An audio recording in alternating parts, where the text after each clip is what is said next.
Loyalty. So this is a video that you all have wanted for a while. You wanted me to go ahead and review the Team Affinity Season 2 cards and basically do my tier list from 1 through 30. Now, I really emphasized on making the best possible tier list when it comes to 1 through 15. Then after 15, it was literally get whoever you want, whoever you like the most. But 1 through 15, I'm telling you right now, it's going to be the order that you want to follow if you are not doing it by divisions. So we start off with who I think universally is the best card that you can get, and he is going to belong to the NL East, and that is going to be from the Miami Marlins, Edgar Cabrera. Not only does he have great hits per 9 and Ks per 9, but his repertoire is a 5 out of 5. He has that sinker, he has that slider, curveball, changeup, four seam, and the best thing about all of them is that they all come in at different pitch speeds, and then the fastball is going to be able to be distinguished from the sinker, because if you look at his quirks, outlier 1 is on the sinker, making it impossible to hit that sinker. It's already the most difficult pitch to time up, let alone add that arsenal, at the hits per 9, at the Ks per 9, and I promise you that the whole world is going to be struggling against him, not only on All-Star, but especially on Hall of Fame, and in particular on Legend difficulty. Number 2 is not going to go too far off from the NL East as we go to Cliff Lee. Cliff Lee has probably the best K per 9 out of any starting pitcher that we have seen so far in MLB The Show 21. The hit per 9 at an 88 is decent. We're gonna get it to the 90 threshold once you parallel him up to parallel 2. The reason why Cliff Lee is so good is because of its walks per 9. He's gonna have excellent control. The pitching clutch being so low, that's gonna hurt him a little bit, because when runners get on base, he is gonna go ahead and it's going to allow the opponent to have an easier opportunity to drive those runs in. But his arsenal is great as well. He has 3 meta fastballs inside the sinker, inside the cutter, inside the four seam, and then the circle change and knuckle curve. Although both of them are vertical off-speed movements, the knuckle curve has a little bit of horizontal movement added to it as well, and the speed differential between the two really help him out. Him throwing that cutter at an 87 basically serves its purpose to be a slider at the same time, since he throws it so slow. I think that he is the number 2 guy that you should definitely get. And then when we go to number 3, it's gonna be a starting pitcher once again, this time from the NL Central. Now from the NL Central, I believe it's pronounced Gwynn Priester or Gwynn Priester. It's one of the two, but I'm gonna say Priester. Like Edgar Cabrera, great hit per 9, great K per 9, and then he has an amazing arsenal as well. Unlike Edgar Cabrera, though, he doesn't have that outlier on any of his pitches, so none of his pitches are going to be coming in a lot faster than they actually should. But still, all around attributes, they are amazing. The only reason he's not number 1 is because he doesn't have that outlier. If he had outlier on his sinker, I promise you all, he would be number 1, and then Edgar Cabrera would be number 2. Now going into number 4, we're going to leave the starting pitchers and we're going to go to the AL West. I believe that this card is a must-have for each and every single player. Tory Hunter, not only does he meet the power thresholds at 80, the contact numbers go far and beyond. The fielding at a 96, you can put him at left field, you can put him at right field, and he'll still have that diamond fielding. The only thing that he won't have diamond is diamond reaction at left field or right field, but once you parallel him up to parallel 2, he will have diamond reaction in left field and right field, which goes a long way. And then the speed at a 73 is also very helpful. Add to the fact that he has a really good swing already inside the game. Now we go on to number 5. Number 5, we're heading back to the NL East. The NL East, in terms of the order you should go, has some pretty good stacked out cards. Number 5, which I believe is the best shortstop in the game, is Ronnie Mauricio. He has that 80 threshold against both sides. The contact is amazing, and the reason why he's higher than Trent Groshans is because he has way better fielding than Trent. If you parallel Ronnie up to parallel 2, he has diamond fielding. His reaction is gonna be diamond whether he's playing short or third base. And then the 62 speed is also very helpful, especially at shortstop. So he's gonna be coming in at number 5. Number 6, we're heading back to the AL West. In the AL West, you get yourself a catcher. I believe that this is number 2 in terms of the catcher tier list. Number 1 still being Jorge Posada. He has great power, great contact, and the beautiful thing about him is he has that 90 arm strength. So he's going to be able to battle with Matt Wieters in terms of arm strength. Reaction at a 78, it's still going to be better than Adley Rutschman and all those other catchers. So I definitely believe that Sam Huff with 56 speed as well is one of the best catchers, if not number 2. I think he's number 2, honestly. We're gonna have positional tier list videos coming out as well, so make sure you guys stay tuned for that. A lot of people have complained about his swing being a little slow. You just have to get used to it like Mike, but a lot of people have also said that his swing is really good. I'm on the side where I believe that his swing is really good, and I can't believe I called this kid Trent Groshans. It's actually Jordan Groshans, and he's gonna be coming in at, I believe, number 6. So, or is it number 6? Let me see. 1, 2, 3, 4, 5, 6. He's gonna be coming in at number 7. Now we go to Jordan Groshans. He has the contact, he has the power. He's like Ronnie Mauricio, except he is not a switch hitter. He only bats from the right hand side. The 82 fielding, you put him at his secondary, it drops to silver. The 86 reaction, luckily enough, it stays as gold reaction. 70 speed is also really good for a shortstop. What I would suggest, if you do not have a ball player at short, let's say you have your ball player at second base, put Jordan at third, put Ronnie at short, and then just call it a day. You're gonna have an excellent lineup. You're gonna have righty, switch, and then whoever your first baseman is, who might be the next guy on the list as well, because this kid right here is also a monster. We're going to the AL Central, and in particular, we're going to Jim Thome. I believe that Jim Thome, I mean, if you don't have David Ortiz, this is number 2. No questions about it. Number 2 right here. He even has bronze fielding. You parallel him up to parallel 2. He's gonna have bronze reaction as well. The only downside to him is he struggles a little bit against lefties, but you can bypass that because if you catch one, you know he's gonna go ahead and bang it. Now, if anything, worse comes to worse, you can use him as a platoon hitter if you would like to as well, and only put him up against right-handers. On Hall of Fame and Legend difficulty, vision does not matter anymore. The most important attribute is going to be contact.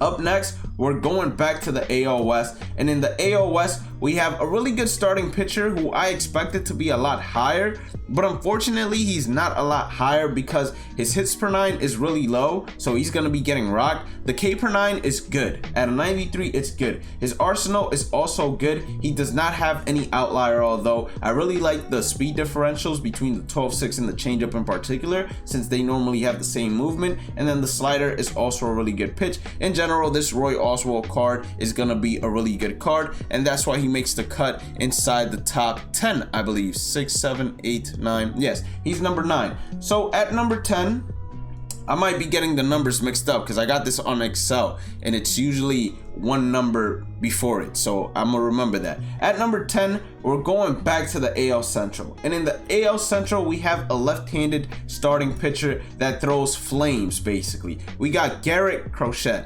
Now, the reason why he's not higher than, let's say, number 10 and inside the top 5, let alone, let's say, top 7, is because he only really has 3 pitches, if I'm being completely honest. Now, he has outlier on that first fastball, so that fastball is going to be coming in at 103, and it's going to be really difficult to hit off of him on Hall of Fame and Legend pitch speeds, especially with that K per 9 and hit per 9. But the reason he's coming in at number 10 is because if you find an opponent that only sits on a fastball, I promise you, you're not gonna have too much fun with Garrett out there, because once that opponent times that fastball down, that's all they're gonna be looking for. And since he throws that slider and the changeup roughly around 87 to 90 miles per hour, they're gonna look like fastballs to your opponent as well. So all he has to do is slow down his swing by a millisecond and then he'll be good. Nonetheless, I definitely believe that any of these top 10 cards, you can change them up inside the order depending on what it is you need for your team. But Garrett, he only really has 3 pitches, so the pitching repertoire is what really knocks him down. If he threw a sinker instead of a 2-seam, this card would go right back up inside the list if you were to ask me. Now going to number 11, we're heading back to the AL West, and this is why I said the AL West was the best division to work on, because in total it has 4 out of the top 15 players. You got Robert Poisson. Robert has great contact against both sides. He's lacking in terms of power, but he can be reminded of a team affinity we had last year in Vidal Brujan. He's gonna have diamond fielding across the board, whether you play him at second base or third base with diamond arm strength. This card can play anywhere on the field, and he has 93 speed. What I would do is, if you have your ball player at short, put this man at second base, and then put Ronnie at third base and call it a day. You'll have 3 switch hitters. All 3 of them should have good speed, good contact, and his power might not be that high, but I haven't really used him. But I can assure you, if you catch one, he's gonna send it, especially if you play at shipping. Then at number 12, we're gonna have someone that I believe can be on anyone's bench in terms of a pinch hitter. And if you don't care about fielding, then he can be in your bench in terms of being a fielder as well. We got Dante Bichette. Now he is probably, if not the best hitting card we got out of the entire Team Affinity 2. He has great numbers all across the board. The real downside to him comes at the fielding and reaction. He has common reaction, so he's gonna be getting bad jumps. A lot of people have told me, hey, even though his fielding is horrible, I still like him. I promise you, once you get to Hall of Fame and Legend, where each and every single hit, each and every single step matters, you're gonna want a better fielder out there that has similar hitting attributes to him. 70 speed is also very good for Dante Bichette. Now we go to number 13. We don't leave the NL West. I think Tony Gwynn is a much better option than Dante Bichette. You're going to be getting the contact numbers. Tony Gwynn has a really good swing in the game, so he's going to be able to take some pitches out as well, as long as you go ahead and square them up. And then 80 fielding with 84 arm strength. You parallel him up to parallel 2. He'll have that gold reaction as well, and 70 speed. I think that this card is all around built better, but in terms of hitting, it is not better. So Dante can definitely be a pinch hitter. Tony Gwynn, on the other hand, he can definitely start out there in right field. But in general, if you don't care about fielding, Dante Bichette will be above Tony Gwynn. And then staying in the NL West, we're going to Josiah Gray. Now, at first, I didn't think this card was too amazing because he has 4 pitches and only 1 fastball. Usually, a lot of people like 2 fastballs. But if you look at his hits per 9, you look at his Ks per 9, you're saying to yourself, damn, both above a 90, that's really good. And then you look at the speed differentials. He throws a pitch at 96. Then he goes and throws you an 86 miles per hour horizontal movement off-speed pitch, an 87 miles per hour vertical off-speed, and then a 79 miles per hour vertical off-speed. So that speed differential between the changeup and the curveball is what drives me into putting Josiah Gray so high. And then that fastball coming in at 96, if they're not sitting fastball, they're gonna get jammed each and every single time. I think this card will perform well on Hall of Fame and will even perform well on Legend difficulty as well. And staying in the NL West, we also got ourselves Brandon Webb. Now he's gonna be a workhorse. He has 115 stamina. The guy can probably throw 130 pitches in the game before running out of energy. His hits per 9 and Ks per 9, both of them are not great, but his arsenal is what really drives him to go ahead and excel and be so high on the list. And after that, we got ourselves another pinch hitter. He can play the secondary position of catcher. He's gonna be inside the AL East, and that is going to be Jimmy Fox. 75 contact versus right, 116, 92, 105. I'm telling you, this card can be a great pinch hitter for all, if not a great first baseman for all, because he has a really good swing in the game. Now you don't want to play him at catcher because his fielding will drop, his reaction will drop, his arm strength, I'm pretty sure it stays the same, but 64 arm strength is not the arm strength you want at catcher, especially with 58 accuracy. Everyone's gonna be stealing on you. The best case scenario I see with Jimmy Fox is if you have Jim Thome. If it's a left-hander, you bring in Jimmy Fox. If it's a right-hander, you just keep Jim Thome inside the lineup. Up next, we're staying in the East still, and it's gonna be Shane Mcclanahan. Now Shane, at first I wasn't too high on the card. I'm still not too high on the card, but the hits per 9 and Ks per 9 is what makes this card deadly. It's gonna make the card deadly on Hall of Fame, and it's gonna make it deadly on Legend as well. The 4-seam, does he have outlier on it? No, he doesn't have outlier on it. So that's what hurts him. I am positive if he had outlier on that fastball, he would be ranked higher than Josiah Gray, and he would be ranked higher than Brandon Webb as well. But since he doesn't have outlier on that fastball, and then his off-speed pitches are relatively around the same speed, that doesn't help him out too much as well. If the hitter knows how to hit a fastball, you're gonna be in some trouble. If the hitter knows how to adjust to the off-speed pitches, you're gonna be in some trouble, especially since most hitters are right-handed hitters, but if you struggle against lefties, he's gonna be a great guy to go ahead and basically beat you with. But Shane Mcclanahan, he can honestly jump up all the way above Brandon Webb, but outlier not having it just really hurts him in my opinion. Up next, we got ourselves someone from the NL Central. We got ourselves Mark Pryor. Now Mark Pryor, just like Shane, the arsenal is 1 fastball, 3 off-speed pitches. He throws the other off-speed pitches around the same speeds, so that's going to help him out tremendously when it comes to surprising hitters with the fastball. He has one of the best Ks per 9, so that's going to shrink the PCI, and the 84 hit per 9 is not too bad. He does not have outlier either, so pitchers that don't have outlier, it really just hurts them in general. And then after that, so when we're talking about the catcher slash third baseman Joe Torre, what really stands out is the 125 against both sides, 84 power versus right. He's gonna be hitting home runs against right-handers. Now unfortunately, Joe Torre has never been one to have a really good swing in the game, and compared to the shortstops we've seen that can play third base, that's what really drops Joe Torre down inside the list. Now the 80 arm strength, if you put him at catcher, you're gonna be well off with him, but Sam Huff is such a better option that it just drops Joe Torre's stock value all the way down. Now after Joe Torre, we're gonna go back to the NL Central. We were already in the NL Central. I'm not sure exactly why I backed out of there, but we got Bryce. Bryce, great contact numbers against both sides, similar to Robert, except he's not a switch hitter. And then the fielding, if you put him at a secondary, is gonna drop out of diamond, unlike Robert.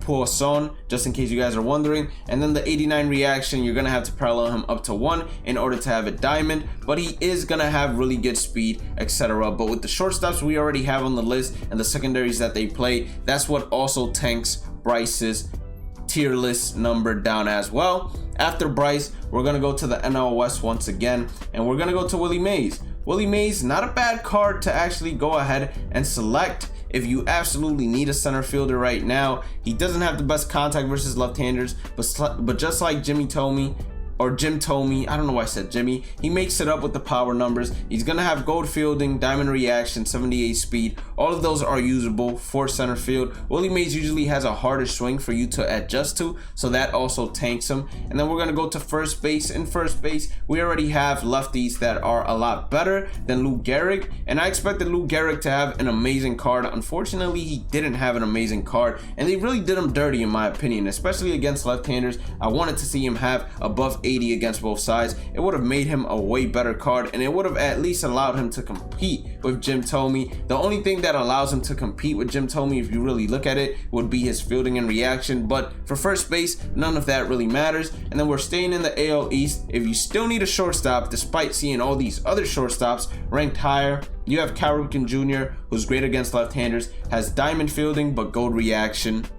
Going on to the AL West, we have another first baseman in Edgar Martinez, and this is going to be the final first baseman from the AL West, the final card from the AL West. He's great against right-handers, decent against left-handers, but his swing is going to carry when it comes to against left-handers. But there are just way too many good first baseman options to go ahead and put Edgar Martinez anywhere near the top 15 in my opinion. Jimmy Fox has a way better swing, and Jimmy Fox has way better numbers as well. Next up on the list is going to be someone from the NL East, which we have not discussed. Atlanta Braves, you're talking about Hank Aaron. This Hank Aaron card is great against left-handers. He would be a platoon hitter. The fielding is decent for center field, but he just does not go ahead and beat Willie Mays. So Willie Mays is on top of him, pause. So clearly, Hank Aaron drops inside the list.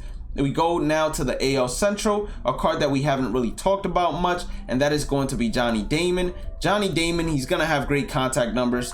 The power numbers are okay at best, but the fielding is what really hurts him. The speed is good, the reaction at an 80 is good, but that arm strength at a 57, you're not going to be gunning anyone out with him at center field. And we have a ton of better center field options, such as Tory Hunter to choose from. And then last but not least, we're going now back to the AL Central. Not sure why I backed out of there. And we got ourselves Isaac Paradis. Now, he's a third base primary. He can play second base and short, but with the shortstops we already have up on the list and the secondaries that they play, I don't think you want to see Isaac Paradis. I'd rather have that Milwaukee Brewers left-hander, if he does play third base, which he doesn't, play third base than Isaac Paradis. There are a lot of better options like Joe Torre that can play third base, and even Jimmy Fox, I believe he has that secondary of third base as well.